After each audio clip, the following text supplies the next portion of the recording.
Yes सरकार माहौल sir last chapter of the GST chapter number 24 miscellaneous provision. सरकार आइए, जो भी मुझे लगता है रिलेवेंट सेक्शंस होने चाहिए आपके एग्जाम्स के लिए, मैं उन सबको रिवाइज कर लेता हूँ। सबसे पहले बात कर रहा हूँ सेक्शन नंबर 6 की, जिसने बोला क्या, authorization of the officer of the state tax और UT tax as proper officer in certain circumstances. सुनना बच्चों ध्यान से, इन केस अगर देना बेटा, अगर जो मैं आपसे ऑलरेडी कई बार बात कर चुका हूँ, अगर मेरी फाइल सीजीएसटी डिपार्टमेंट में है तो वही ऑफिसर ऑथराइज होगा एसजीएसटी के लिए भी। सेम वे अगर मेरी फाइल एसजीएसटी डिपार्टमेंट में है तो वो एसजीएसटी का ऑफिसर या यूटीजीएसटी का ऑफिसर ही मेरे लिए सीजीएसटी का भी ऑफिसर कहलाएगा, और सारे पावर इस एक्ट के उस ऑफिसर के पास भी होंगे in respect of CGST also. ये ऑथराइजेशन कहाँ से मिला? इस सेक्शन नंबर 6 से मिला। आइए सरकार, next point section 144 presumption as to document in certain cases. देना बेटा, अगर कोई भी डॉक्यूमेंट आपने प्रोड्यूस किया डिपार्टमेंट को या इंस्पेक्शन टाइम डिपार्टमेंट ने पता किया ये डॉक्यूमेंट है, या कहीं से भी उनको इन्फॉर्मेशन मिली, डॉक्यूमेंट मिला आपके अगेंस्ट, या कभी सर्च किया, रेड मारा, कोई डॉक्यूमेंट उनको मिला,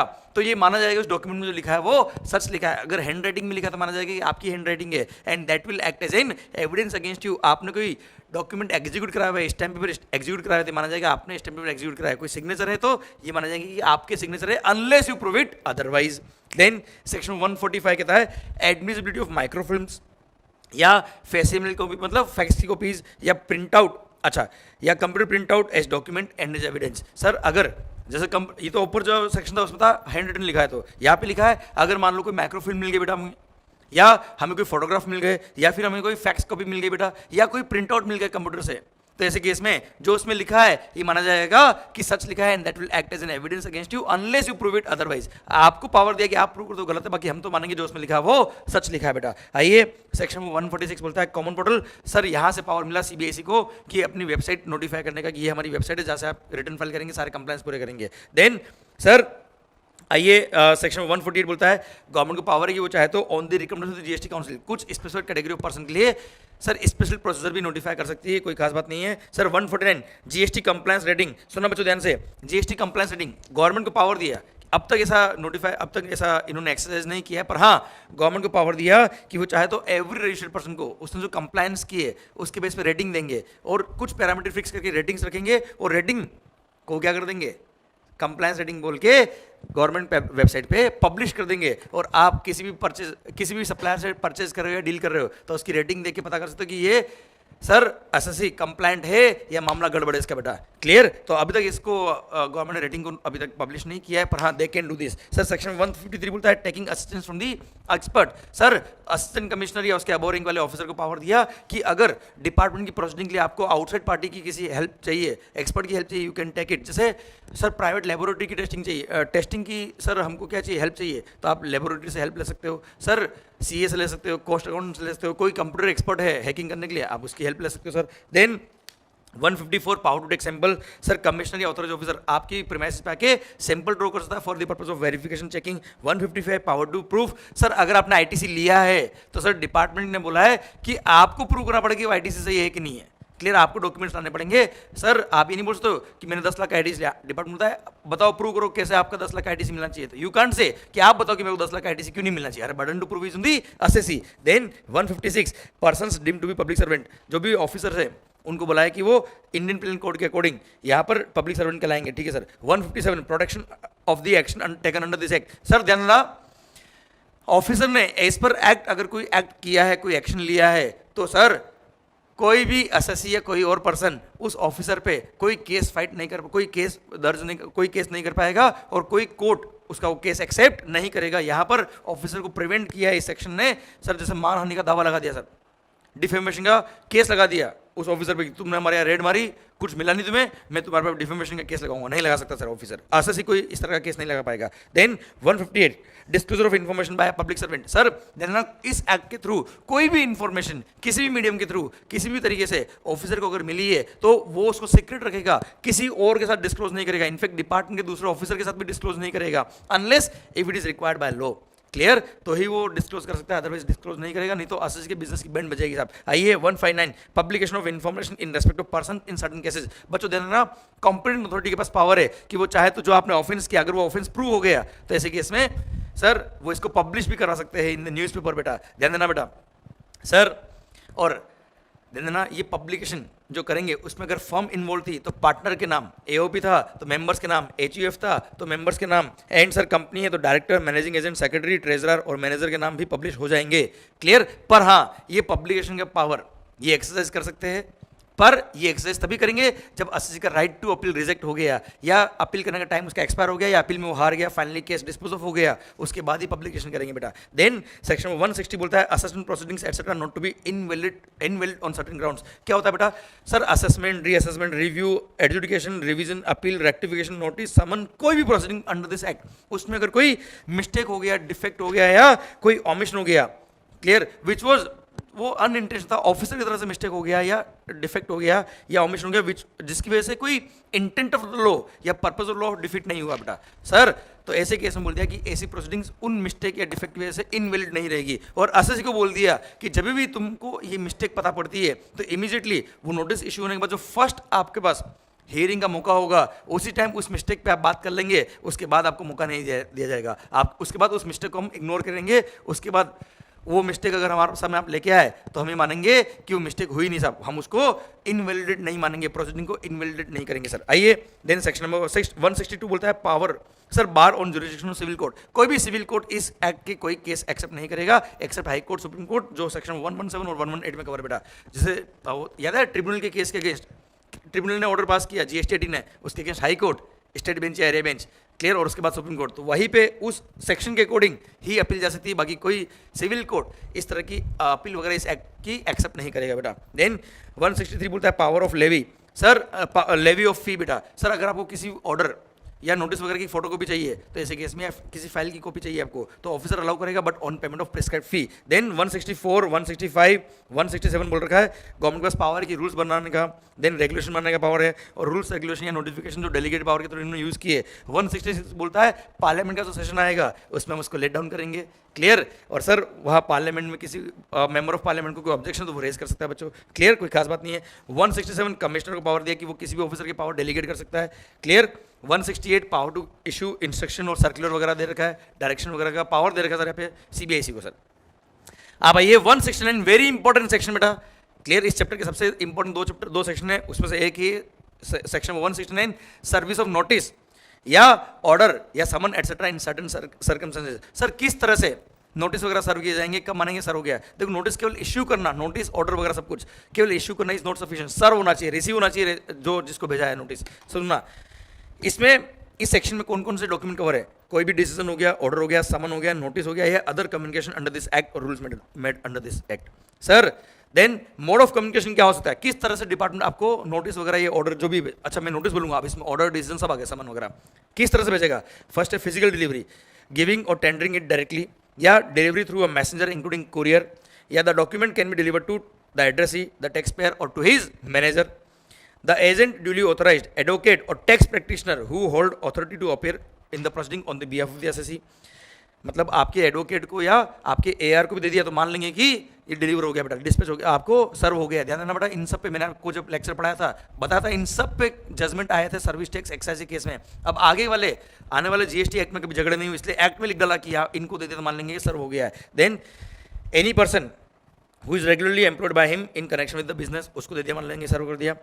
देन ज्योति एंटरप्राइज केस आया था, याद है बेटा सर्विस टैक्स में, any adult member of his family residing with the tax pair, उसको सर्व कर दिया, मान लेंगे सर्व हो गया। सेकंड मोड क्या है, रजिस्टर्ड पोस्ट, स्पीड पोस्ट और कुरियर विद एक्नॉलेजमेंट ड्यू, उसके थ्रू भेज सकते हैं बेटा, clear, at your last known place of business या रेजिडेंस। फिर इलेक्ट्रॉनिक मीन्स क्या बेटा, ईमेल कर देंगे या जीएसटी पोर्टल पे नोटिफाई कर देंगे, मान लेंगे सर हो गया। Then media, publication the newspaper in the locality जहाँ पे आप रहते थे या जहाँ पे आप बिजनेस कंडक्ट करते थे वहाँ पे पब्लिश कर दिया, मान लेंगे सर हो गया आपको बेटा। देन अदर मोड क्या है बेटा, अगर ये सारे अबाउमेंट जो थे इनसे डिलीवर नहीं हो पा रहा है तो एट द एंड वो क्या करेंगे, जो आपका प्लेस ऑफ बिजनेस था या आपका प्लेस ऑफ रेजिडेंस था वहाँ पे आके आपके घर के बाहर या बिल्डिंग जो थी आपकी बेटा ऑफिस की, उसके बाहर उस नोटिस को पेस्ट कर देंगे, चिपका देंगे, और सर ये माना जाएगा आपको सर हो गया। एंड अगर ये सर पेस्ट करना भी पॉसिबल नहीं, जैसे ऑफिसर आया नोटिस लगाने के लिए, वापस गया ही नहीं बेटा, मतलब आप समझे गुंडे थे सब सर। तो ऐसे केस में if above mode is not practicable, तो जो ऑफिसर ने ये नोटिस या ऑर्डर सर्व किया है वो अपने ऑफिस के नोटिस बोर्ड पे सर्व कर देगा, नोटिस बोर्ड पे हैंग कर देगा, मान लेंगे सर्व हो गया बेटा, ध्यान रखना। मतलब यू कांट इंडिया के अंदर कई सारे लोगों से कि ऑर्डर सर्व लेते ही नहीं, रिसीव नहीं किया, तो सर ऐसा नहीं, डिपार्टमेंट सर्व नहीं कर सकता, ये अदर मोड दे रखे उनको। ओके सर, और जिस दिन आपको रिसीव हो गया या उन्होंने हैंग कर दिया नोटिस बोर्ड पे, मान लेंगे सर्व हो गया। स्पीड पोस्ट वगैरह किया तो जो नॉर्मल टाइम लेता है स्पीड पोस्ट का टाइम, स्पीड पोस्ट में जो नॉर्मल टाइम ऑफ डिलीवरी होता है वो मान लेंगे उस दिन सर्व हो गया होगा आपको बेटा। क्लियर? देन आ रहा है section 170 rounding off the tax etcetera, tax interest penalty जो भी होगा वो राउंड ऑफ करेंगे नियरेस्ट मल्टीपल ऑफ रुपी में, और हाँ 50 पैसा है उसके अबव आ रहा है तो 1 रुपी में जाएगा, नेक्स्ट रुपी में जाएगा, और 50 पैसा से कम अगर है पैसा तो ऐसे केस में जो लास्ट रुपी था उसमें इसको राउंड ऑफ करेंगे। Then 171 anti profiteering measure, yes sir यही वो सेकंड सेक्शन है जो बड़ा इंपॉर्टेंट लगता है मेरे को इस चैप्टर का। एक तो सर्विस ऑफ नोटिस ऑर्डर, एक सेकंड है क्या एंटी प्रोफिटिंग मेजर्स, जिसके रिगार्डिंग एग्जाम्स में क्वेश्चन बनने के बड़े चांस होते हैं बेटा। एंटी प्रोफिटिंग मेजर क्या होता है सर? एंटी प्रोफिटिंग आपको पता है कि अगर जीएसटी लॉ में अगर किसी गुड्स या सर्विस का रेट ऑफ टैक्स कम किया या किसी पर्टिकुलर परचेज पर इनवर्ट सप्लाई पे अगर आईटीसी अलाउ नहीं था और आईटीसी अगर अलाउ कर दिया लॉ में अमेंडमेंट करके, तो ऐसे केस में जो सप्लायर उसको बेनिफिट मिलेगा बेटा। तो यहां पे गवर्नमेंट ने बोल दिया कि since this is indirect tax this benefit should be pass on to the customer, क्योंकि जब हम टैक्स बढ़ाते हैं आप कस्टमर से लेते हो तो हमने टैक्स कम किया है तो उसका बेनिफिट भी कस्टमर को पास ऑन होना चाहिए। इसको बोलते हैं क्या एंटी प्रोफिटिंग, जो मतलब कहने का मतलब ये है कि हमने टैक्स की रेट कम करी, जैसे एमआरपी थी 1 लाख इंक्लूसिव टैक्सेस, तब रेट था 28%, अभी रेट हमने कर दिया 18%, तो सर जो कमेंसुरेट प्राइसेस या कॉस्टिंग में कम आना जो बेनिफिट मिला है वो कस्टमर को पास होना चाहिए बेटा। क्लियर? या जैसे फॉर एग्जांपल किसी पर्टिकुलर मशीन का या इनपुट का आईटीसी अलाउ नहीं होता था, अब अलाउ कर दिया तो उसकी वजह से आपका आईटीसी मिलने लग जाएगा, आपकी कॉस्टिंग कम होगी, उतना कमेंसुरेट आपकी प्राइसेस कम होनी चाहिए। क्लियर? अगर उससे होने वाले प्रॉफिट को अगर सप्लायर ने खुद ने रख दिया तो उसको बोलते प्रॉफिटेड अमाउंट, क्या बोलते बेटा उसको? Profited amount, this should be pass on to the customer. Clear? नहीं पास ऑन किया तो national anti profiting measure, national anti profiting authority बना रखी है। Clear? To control all this, इसको बोलते हैं एंटी प्रॉफिटिंग मेजर।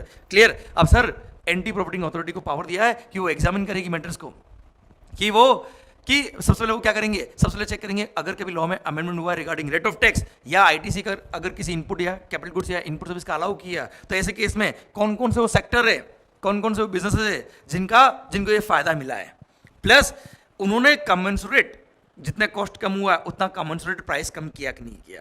फिर सेकंड वो आइडेंटिफाई करेंगे वो सारे टैक्स पेयर जिन्होंने बेनिफिट कस्टमर को पास ऑन नहीं किया। थर्ड फिर उनमें इंक्वायरी करेंगे, इन्वेस्टिगेशन करेंगे, उनसे कॉस्ट शीट मंगाएंगे before change and after change, देखेंगे आपकी कॉस्ट में कितना फर्क है और आपने प्राइस इतनी कम करी कि नहीं करी। अगर नहीं करी तो उनको ऑर्डर इशू करके बोलेंगे, उनको अपॉर्चुनिटी कर देंगे, प्रोसेसर देगा उनका पूरा, और फिर फाइनली डिटरमाइन हो गया कि उन्होंने प्रॉफिटेड अमाउंट आगे पास ऑन नहीं किया तो उनको ऑर्डर पास करके बोलेंगे कि जितना बेनिफिट आपको पास ऑन करना था जो आपने पास ऑन नहीं किया अब पास करो अपने कस्टमर को along with interest at the rate of 18% per annum. ध्यान रखना बेटा, वो आपको पास ऑन करना पड़ेगा कस्टमर को, और अगर कस्टमर आइडेंटिफाइबल नहीं है तो this amount should be credited to consumer welfare fund. ध्यान रखना बेटा ये बात। ओके एंड सर उनके पास पावर है कि वो चाहे तो पेनल्टी इंपोज कर सकते हैं। एंड ध्यान रखना सर, रजिस्ट्रेशन चैप्टर में हमने पढ़ा था कि they have the power to cancel the registration also अगर आपने कंप्लाई नहीं किया तो बेटा।